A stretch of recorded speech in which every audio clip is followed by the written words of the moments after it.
Key to Life. Hello, this is Sekou Burmese, your host of The Lit Review, a podcast brought to you by the Academy of Management Journal. In this podcast, we dive into the insights of recent research published in the journal and interview authors and corporate leaders to discuss the inspiration for research ideas and how insights from this research applies to current pressing issues in organizations and markets.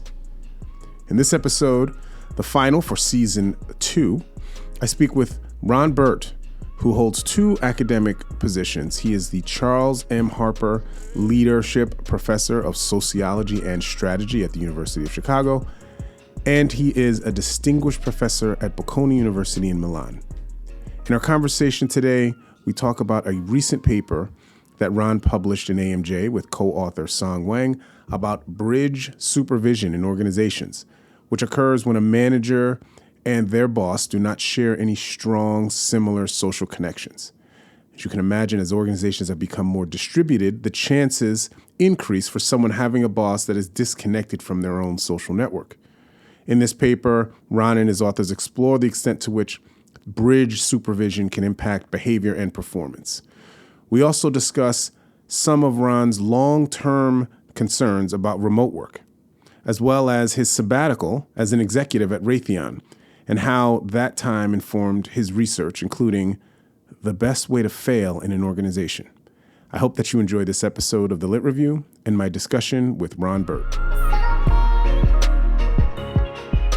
My guest today on The Lit Review podcast is Burt, the Charles M. Harper Leadership Professor of Sociology and Strategy at the University of Chicago and a distinguished professor at Bocconi University in Milan.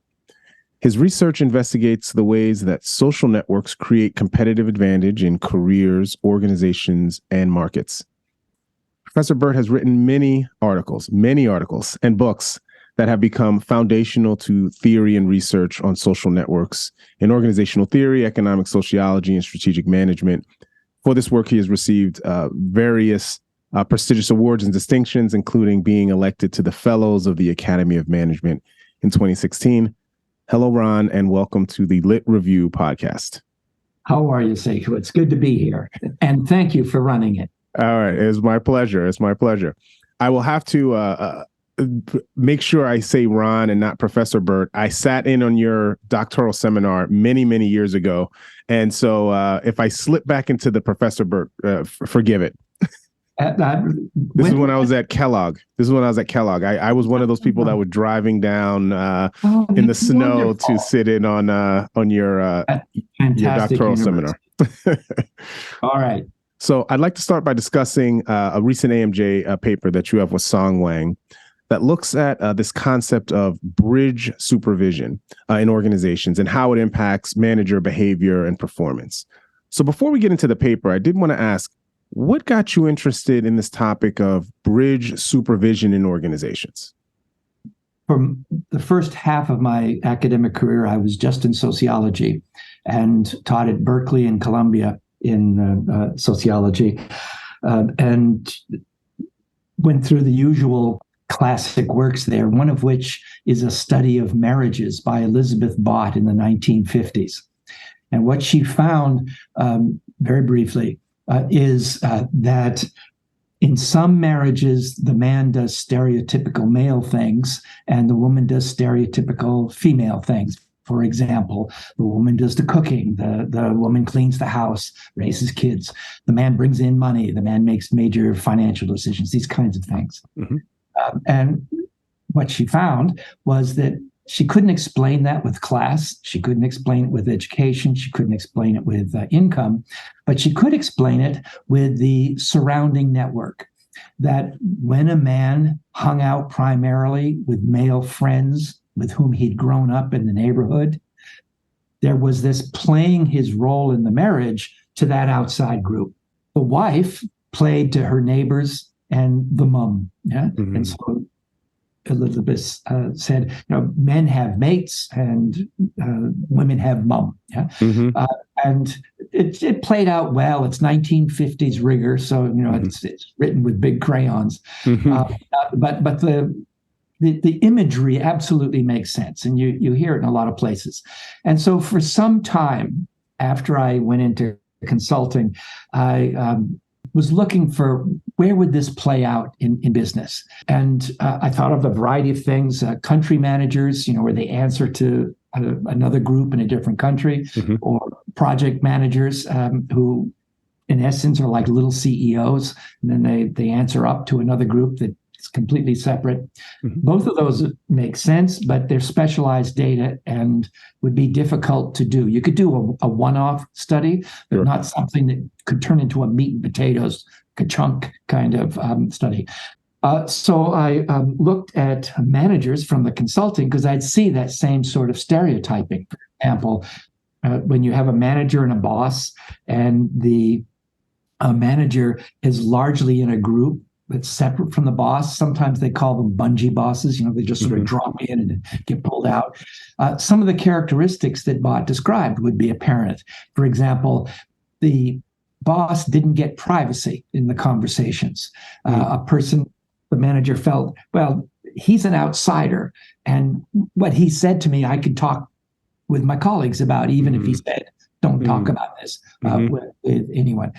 One of the indicators of Bott's discussion.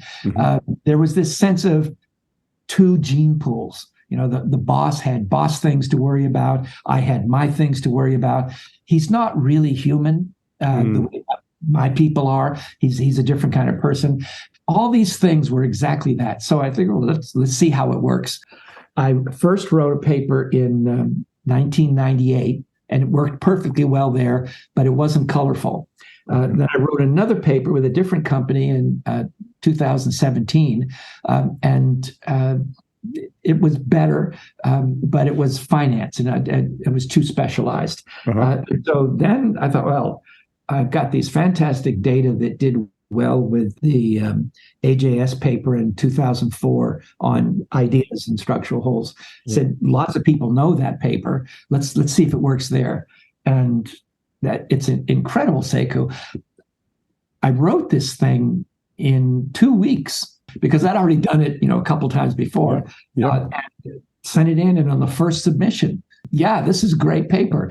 They made me, made the marionette, made his arms work. As we are wont to do. It needs a polishing, Professor Burt, but otherwise. It was good. The review was patient, but it just sailed in, and it sailed in quickly.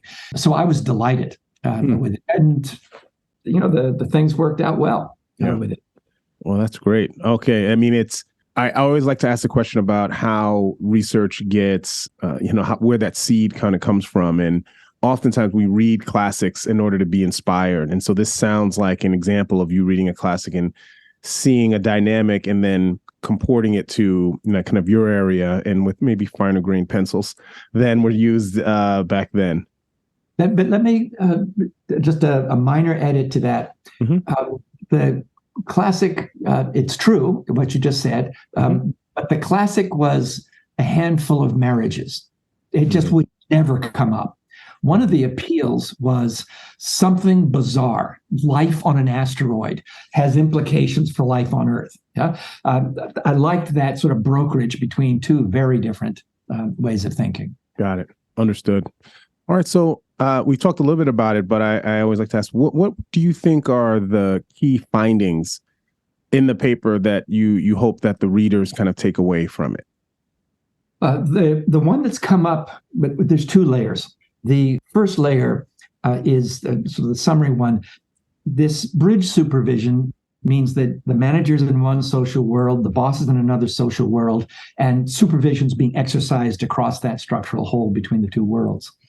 I expected that to result in degraded performance because different interests would be served and they'd be disagreeing frequently. Misunderstanding, perhaps, is a kind way to say it, but it'd be inefficient communication.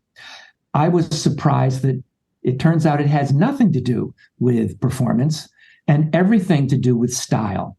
And there's an old finding in social psychology that humans are so adaptable that even if a network gets in the way of performance initially, people adapt to it, find a way to make it work, and then they reach the same kind of efficiency that people who could get there quicker with a simpler network would do. So the thing I liked about this is the management style is well predicted, but it doesn't affect performance.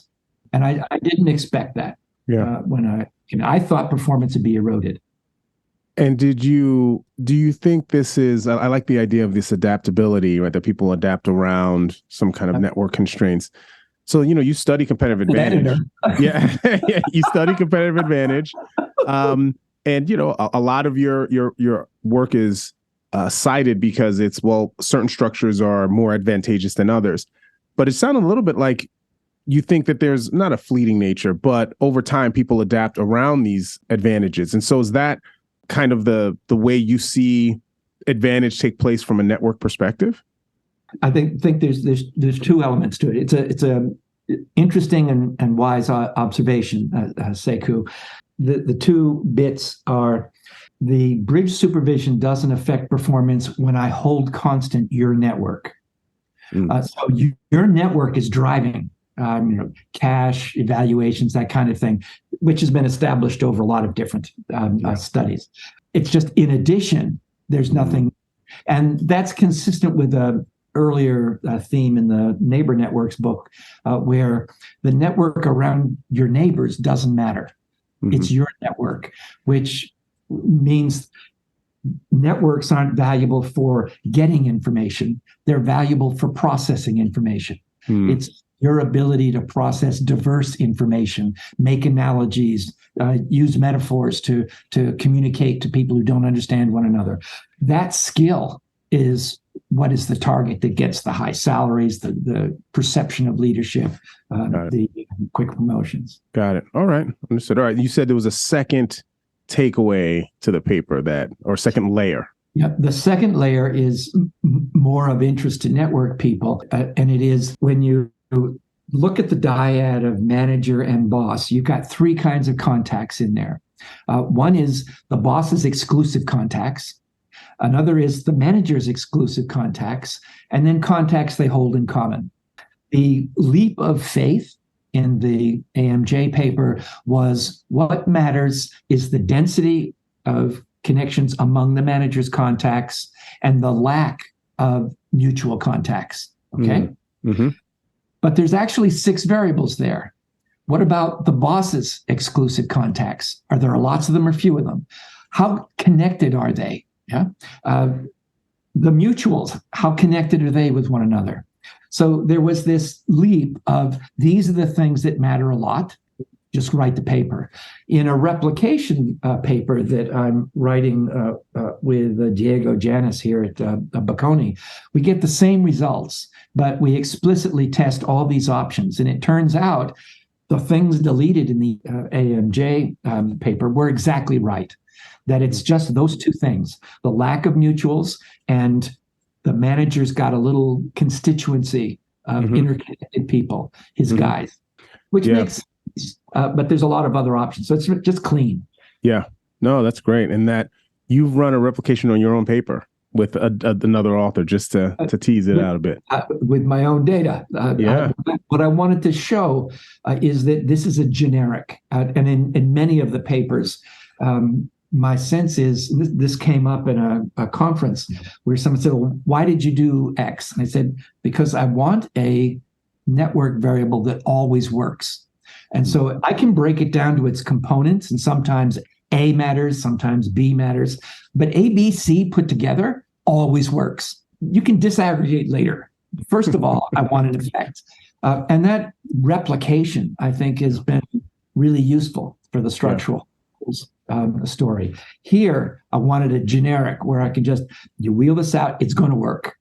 I think there's one of the reasons that a lot of your work and others that are in that field there have been able to stand out is looking for these robust relationships that are repeatable and, looking for this. And, we're in the midst of a lot of, I don't know how I would describe it politely, a questioning of some of the effects that we have long held to, whether or not they can be reproduced. And so I appreciate that viewpoint of trying to, at the onset, find something that you think will be robust. Yeah.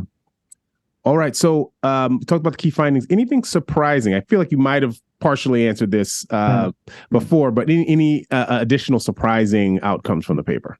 The big surprise was that this segregation of manager and boss didn't affect performance. I like to think positive things about people, but I've met so many small-minded people.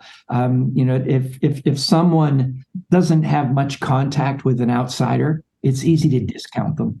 Lord knows it's one of the evils in today's society of just discounting people you're not familiar with. So I really expected something, maybe not huge, but some sort of discount. I was stunned that it just gets wiped out. The only caution there is there's a huge effect from the manager's own network. Correct. So networking still matters, but this bridge piece, and we'll get to that later, I think, when we talk about the organization policy kind of angle of this. So I'd like to expand out a little bit and talk more about this kind of evolving nature of social networks in the workplace. You know, one of the concerns about post-pandemic workplace changes is that some of the behaviors that are being adopted might be really great in the short term. People love working from home. They love working in their pajamas. But there can be some negative long-term consequences to drastically changing the social nature of organizations. In your paper, you find this bridge supervision, which happens more as you get more distributed, does not seem to impede short-term performance. What are your thoughts about longer-term consequences of bridge and of other sorts of dynamics that are changing the social network? Let's be clear on the nature of the non-effect on performance. It is cross-sectional data in both of the studies I've looked at, but it's performance at the end of the year versus the network at the beginning of the year. So it isn't right away, right? Mm-hmm. And networks involve a learning curve where just because your network you become a broker tomorrow, you're not going to see an effect of that. Mostly you're going to irritate people because you don't know how to work with people really different than yourself. Mm-hmm. So who knows how long that takes. The two study populations I've been in are fairly mature people, average age late 30s or early 40s. So they've been in the workforce for a while. I can't say they've been with the same manager forever, but typically 5 to 8 years. And you get to know a person and work around that style. So it isn't just short term. But having said that, the best study I've seen for consequences of remote work is the, I think 21, the Nature article in 2021 by a group at Microsoft that, the study. They compared people who worked remotely with people who were forced to work remotely after COVID, and they found people maintain their strong ties. Mm-hmm. The bridging ties tend to dissolve because a lot of those were coincidental. Mm-hmm. You and I met at a meeting. I didn't know you. I didn't go there to see you, mm-hmm. but you said something that I thought was really interesting. And so I pick up the conversation afterwards. Yep. That kind of tie doesn't happen typically. You're away from the work site. And so their conclusion in this very visible study was the erosion of bridging ties is going to affect innovation, new products. I found that bold talk from Microsoft, but Mazel tov, it's a big world. I feel like Microsoft is one of the few companies that can say we've been innovative and we've not been innovative and then innovative again. So we know. we know the ins and outs.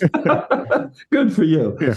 So what's different here is we have concrete measures of performance, and it should have a consequence with the same sort of logic that the Microsoft study had, but it doesn't. And either people just get used to it and they'll start creating these, or they weren't really that innovative anyway. The failing bridge ties are capricious bridge ties that they don't really use as a broker. If you're an entrepreneur and hungry, you may build those ties regardless of whether you had that accidental meeting. I don't know. Yeah.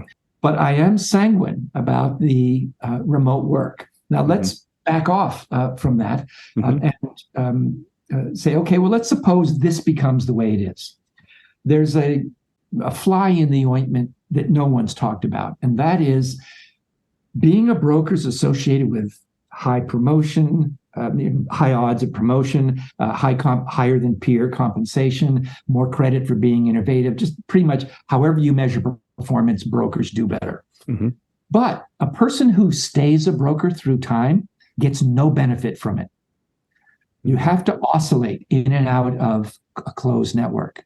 So the thing that I would see suffering from those casual bridge ties starting to fade is that people won't learn failure from trying to coordinate with people different than themselves. It'll be over wires that we already know because time pressure, we got to get this done. How are the kids? How's Mabel? All this kind of stuff. But a lot of brokerage is the skills of engaging brokerage when these two people don't understand one another. Classic move of broker at a conference.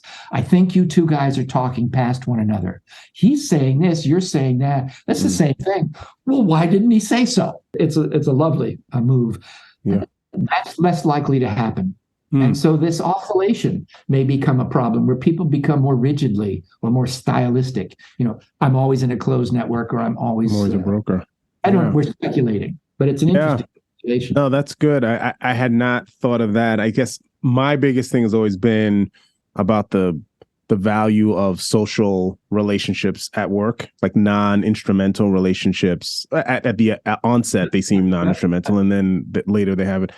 And I talked to my students that are entering in to the workforce, and they don't have any friends at work. And I was like, what is the long-term, like now it's fine. They're climbing, they're doing whatever. It's like, an organization without friends, without a friendship network, what does that look like? And so those are the kind of questions. But what you're bringing up, I think, is also really interesting because the nature of that oscillation, right, which is a great way to think about. I was a broker, and then I used that brokerage to then go into a closed network and make things happen, and then became a broker. People aren't doing that necessarily the same. Yeah. And I put you a variation on that, and we'll come to this later on. I've been fascinated with the difficulty people have in learning from failure. And people in closed networks get a lot of support from their friends. I noticed this when I came out of Chicago with my PhD in the job market. Folks from Harvard would give a talk, and their colleagues would say, "Oh, it was a fantastic talk. My goodness, that's great." I came out of Chicago. My friends say, "You could do this and it'd be better. You can do that and it'd be better." And it did get better. Yeah. And that having your failures, and failure is a big word for the little mistakes and things you can make to refine it.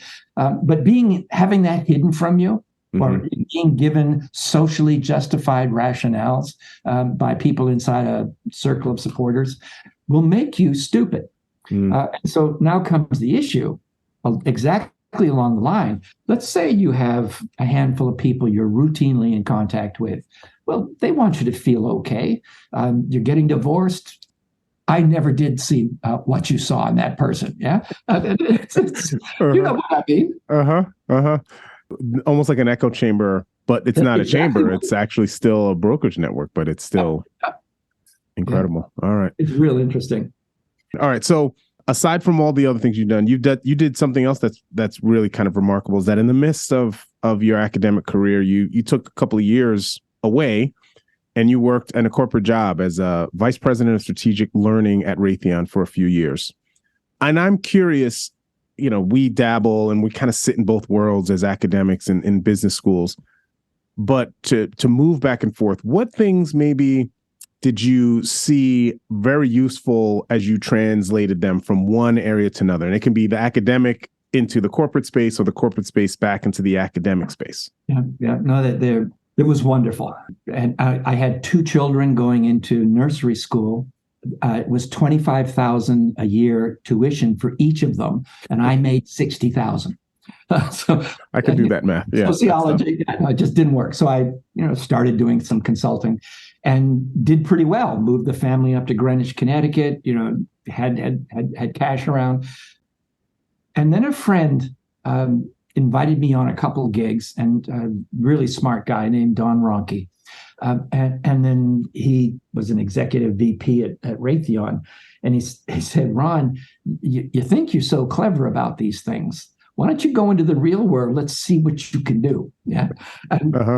And you mentioned hubris. Yes. Oh, yes. And so I can run it, coach. That's okay. So I went in. So the initial was I wanted to rise up through vice president, which I was able to do, get a lot of things done, which I was able to do. And I loved it. And it added a layer of subtlety to the work that was totally missing. So in the work before I started consulting, I relied a lot on industrial organization data, input-output tables for networks, or these little tiny, there's 5 people sitting at this table. What's the network look like among them? Sort of the early roots. When I went into the consulting, in particular with Raytheon, suddenly I was living with the people, and it was just rich. You could see just some basic envy, greed, love, concern of achieving something. All this kind of stuff had been missing before. And so as I look back on the early books, they seem sterile to me. They were logically correct. I get that sense in a lot of strategy work, that it's logically interesting, but it's missing the humans. And then Structural Holes was the first shift over. But that book has 2 parts, the industrial organization part and the human networks part. Same principles working, but one's alive, and the other one is sort of this archaeological study. And they both work. So one piece was that. Got it. But then after I was in, I'm not good at taking orders from people who should not have senior positions. I was waiting for this one. Yes, please continue. And I've known a bunch of different deans and a bunch of different university presidents. Good guys, they put in all this time, but they are servants of the faculty, right? Without the talent, this is just an administrative structure. They don't always see it that way. And I think as you move down levels of organization, if we're straight of universities, it really gets crazy. So that was something that was really strong in the business world. People who, by dint of friends, sucking up, where you went to school, you'd have people at senior levels who just had no business being there in a quality market. So coming back to academe was a breath of fresh air. With all the miseries, I like creating my own puzzles and solving them. But it's a wonderful learning curve. I would recommend it to anyone. Go out and do some time. Do some time. We have to work on that phrasing. People do time like prison. Doing an externship or something. No, that's great. I have the benefit of tons of friends that I came up with that are now all executives, and I can kind of live vicariously through them, and I give them a lot of free, sometimes unsolicited advice. But I haven't gotten the bug to actually step in their shoes, because I do realize it's a different ball game. But that's really wise. And I also too don't ever want to have a boss again. All right. So I want to close us out on 2 questions. And these are ones that I ask all of my guests here. The first is thinking about what's piquing your curiosity right now. Much of our field is driven by phenomena that we see that maybe we don't understand or we think is misunderstood. And so what are some things that are piquing your curiosity right now?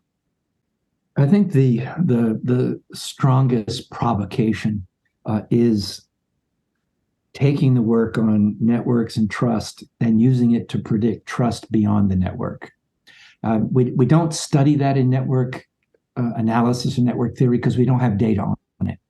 But by marrying network structure with economic behavioral games, you can do some fascinating work. Some of that has been done with cluster samples. Here's a village, and then you do something. But a piece I published in 21 or 22 in Org Science. Forgive me. Sorry. We are happy to have things that anywhere, as long as it's published somewhere. It just shows very sharply that people in closed networks are suspicious of people outside to the point of they abuse them. Yeah. So they exploit them, take the money and run. And the worst of all are people in closed networks who by accident got successful because they think what they had is why they were successful. Everyone successful thinks I'm successful because of what I did. Internal attribution. Yeah. Just damn lucky. Yeah. But putting that aside, so there's a series of projects going on in France and Germany and Italy, England. How general is the phenomenon shown there? And how can we use that to improve trust beyond the network? The problem with this, and of course, when I say that, it's interesting as a little project, but we're talking Palestine, we're talking the rise of the right in Europe, and then Trump issues in the US. There's a whole set of things that are rude to talk about that we won't, but where there's a hatred for things you don't even know. You've just heard about. Yeah. And so it's depressing. It's just really depressing. Yeah. I don't see an easy fix on that. I've heard of some simple ones, but they're not compelling. So the other piece I focused on is failure. Yeah. And we touched on that. And that's much more tractable and somewhere I can do some good, I think. Just be careful about that supportive person. You need the ego boost, mazel tov. I'm glad you got it. But then go home and think about it. Yeah. And I think about how organizations, in some of my executive development now here at UNC will go in and they're like, hey, we want to be innovative. We want people to be innovative. And I always ask them, I was like, all right, when someone fails, what happens? And then there's a lot of like looking around, just quiet. And I was like, well, until people feel comfortable explaining what happens, I think you're going to have an innovation issue, right? And this goes to this idea of how to learn, how to fail, and learn from it, which I think is a real big topic. I put you a piece of that. I know we're tight, but I've often used people who are successful change agents to point out, avoid the high politics. So when I did a lot of executive, but I'm not doing it now. When I did a lot, there would be that response that you just mentioned, that sort of deer in the headlight kind of look. But they were trying high politics. We're going to change the strategy, or we're going to create this new organization unit. And I said, hold back. That means failure is going to be huge. You want to do something where you can get little errors and learn from them. Yeah. And IDEO is fantastic for this. Just generate 3 alternatives, pursue all of them, sufficient to learn which one looks dead. The MOD, Ministry of Defense in England, early on, in the early 2000s, had a motto: do a little, learn a lot. Rather than trying to plan out for the next 5 years, do a little and go down this decision tree and see where the errors are. And it also exposes you, of course, to variation. Yeah. No, that's great. I might weave some of those insights into my next class. I'll give you your proper citation, but yeah. Don't worry about it. It's yours, bud. All right. So the last question is about fun stuff. So what are you reading, consuming right now for fun? Not work related, not networks related. It can't have a network in it. It has to be completely Ron Burt kicking back fun. Doesn't happen. So no, come on. The current book is Failure. It's an airport book. Oh, yeah. That's like, it's got no networks. It's full of platitudes.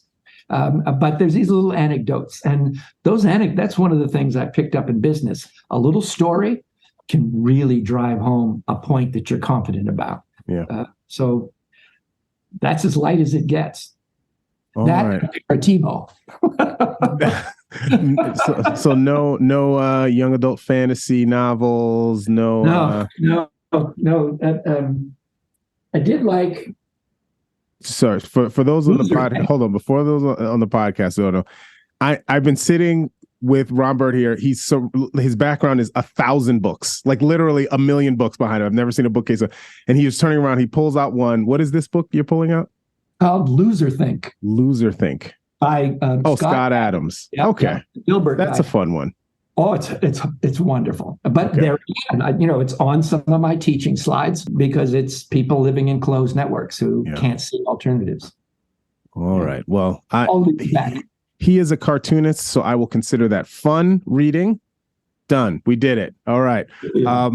Thank you, Ron, for your time and this really insightful conversation, and hopefully get to catch up with you at some point at a conference or something soon. Maybe Chicago. I'll be there next summer. All right. I'll see you there. You take care of yourself now. Thank you. All right, that's it for the Lit Review. I appreciate Ron Burt for his time, and I appreciate you all for listening. If you like this episode, please subscribe to the Lit Review podcast. You can find us at The Lit Review and AMJ Podcasts on iTunes, Spotify, and other podcast platforms, as well as on the AMJ homepage. You can also follow us on Twitter. We have a weekly Twitter Spaces show called AMJ Radio Live, which is hosted by the AOM Connect account on Twitter. I'll be joining the show once a month to provide a behind-the-scenes look at how the podcast was created and answer any listener questions. This is our final episode for Season 2. It's been a great season. We're going to take a little break, and we will be back with more in 2024. I want to thank the Academy of Management for their support for this podcast. Special thanks to my producer, Holly Fearing, for all of her work behind the scenes. Our theme music is produced by Key to Life. This is Sekou Burmese. See you next time. Take care and be good.